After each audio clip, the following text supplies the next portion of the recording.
আসসালামু আলাইকুম। নতুন আরও একটি ব্লগে আপনাদেরকে স্বাগতম। আজকে আমি যাচ্ছি লন্ডনের রাজধানী সিলেটে। তো সিলেটে আমি বিভিন্ন পর্যটন স্পটগুলো ঘুরে দেখব, আর সেই জন্য আমি অলরেডি লন্ডন এক্সপ্রেসের একটি টিকিট কেটে রেখেছি। সেটা হচ্ছে আজকে রাত 12টার গাড়িতে। তো আমি ব্যাকপ্যাক গুছিয়ে ফুরফুরা মনে চলে যাচ্ছি সিলেটের উদ্দেশ্যে রাত 12টার গাড়িতে। এটা হচ্ছে আমাদের লন্ডন এক্সপ্রেসের গাড়ি। তো গাড়ি থেকে আমরা সকালে নামবো। তো নামার পর আমরা গিয়েছিলাম সিলেটের চা বাগানে।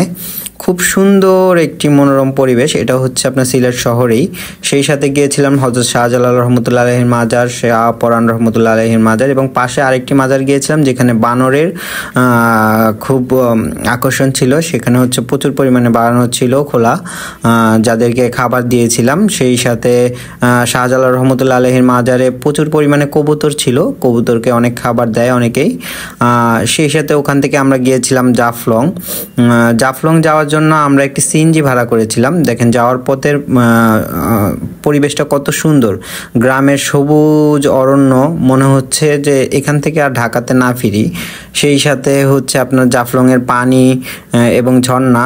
তবে মজার ব্যাপার জাফলংয়ের পানি এত পরিমাণ ঠান্ডা, মনে হচ্ছে যে বরফের পানিটা আমরা পা ভিজাচ্ছি বা করছি, কিন্তু পানি থেকে আপনি যখন বালিতে যাবেন তখন এত পরিমাণ গরম। এই মুহূর্তে আমি আছি সিলেটের জাফলংয়ের যে মায়াবী ঝর্ণা আছে, ওই ঝর্ণার পাশে যেই গ্রামটা আছে, এই গ্রামটাকে বলে আপনার খাসিয়া পল্লী। ওখানে যে চা বাগান আছে, তো বর্তমানে ওই চা বাগানের মধ্যে আমি আছি। চা বাগানটা দেখেন খুব সুন্দর, কত সুন্দর মনোরম দৃশ্য। তো এইখানে এবার যে বিষয়টা আমি যদিও এর আগে কয়েকবার জাফলংয়ে আসছিলাম, জাফলংয়ের যে ঝর্ণাটা ছিল ওটা দিয়ে প্রচুর পরিমাণ পানি প্রবাহ ছিল, কিন্তু এবার আপনার যেহেতু শুষ্ক মৌসুমের কারণে এখানে ঝর্ণাটাতে একবারই পানি নাই। পানি বলতে আপনার বোতল দিয়ে যদি পানি পরিমাপ করেন, ওই রকম বোতলের মুখা থেকে পানি ঢাললে যেরকম অল্প পরিমাণে পানি পড়ে, ঠিক সেই রকম পানি প্রবাহ এখানে আছে। এটা দেখতে আসার জন্য টাকা ওয়েস্ট করা আর সময় ওয়েস্ট করা ছাড়া আর কিছু না। আর এমনি তো আপনার প্রচুর পরিমাণ বালির গরম। তো সব কিছু মিলায়া আপনার যারা জাফলংয়ে আসছেন বা আসবেন শুষ্ক মৌসুমে, তাদের জন্য মানি ওয়েস্ট করা ছাড়া আর কিছু না। এছাড়া আপনারা যারা সিলেটের উদ্দেশ্যে আসবেন, তারা আপনার আদার্স জায়গাগুলোতে ঘুরতে পারেন, কিন্তু জাফলংয়ে আর শুষ্ক মৌসুমে আসা আর টাকা নষ্ট করা একই কথা। তো কি করব, যেহেতু চলে আসছি, তো আমরা ওই ঝর্ণাতে আর কিছুই দেখতে পারলাম না। তো এই মুহূর্তে আছি সেই খাসিয়াদের চা বাগানের এখানে। এইটা পুরোটা জুড়ে চা বাগান।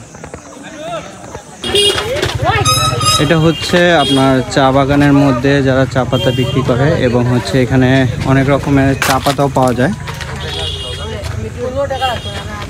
ভাই এগুলো কি চা বাগানের চা পাতাই সবগুলো? হ্যাঁ,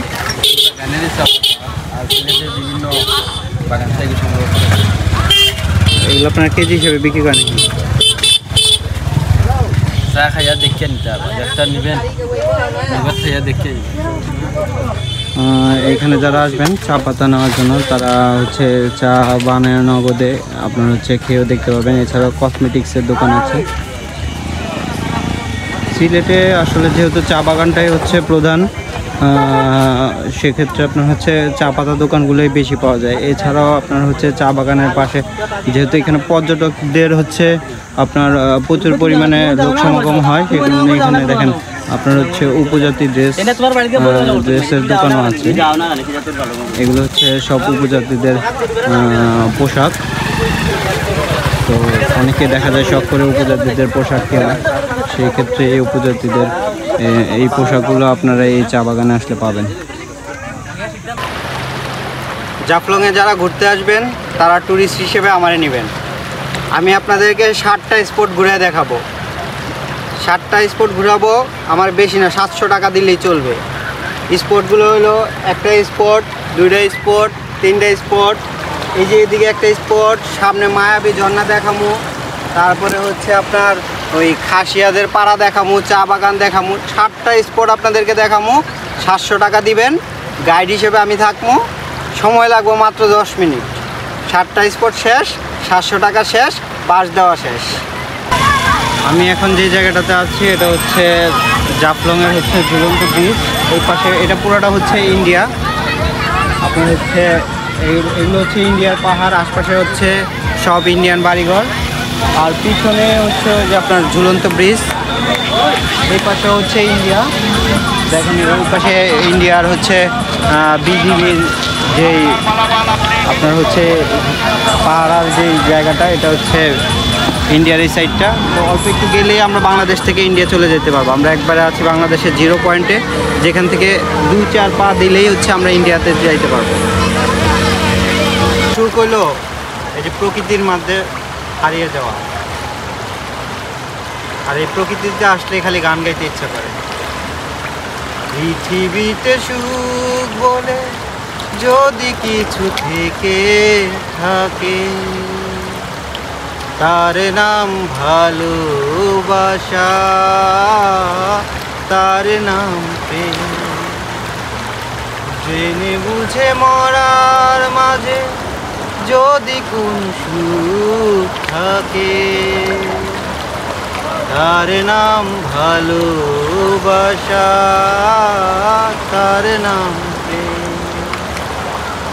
পৃথিবীর ওই দিকে যেদিকে তাকাই, সবখানে তোমাকে পাই, খুঁজে পাই।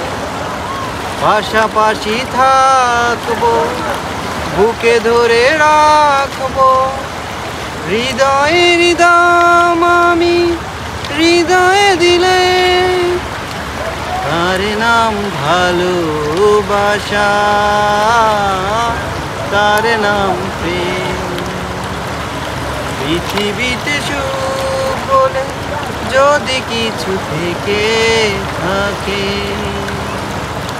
তার নাম ভালোবাসা, তার নাম। তো আজকের মতো আমি আমার সিলেট ট্যুরের ব্লগটি শেষ করছি। আপনাদের সাথে আবারও দেখা হবে নতুন কোনো এলাকায় বা নতুন কোনো জায়গায়, নতুন আরও একটি ব্লগ নিয়ে। সেই পর্যন্ত আপনারা সবাই ভালো থাকেন, সুস্থ থাকেন এবং আমার চ্যানেলটি সাবস্ক্রাইব করেন এবং ফেসবুক পেজটি ফলো দেন। আজকের মতো আল্লাহ হাফেজ।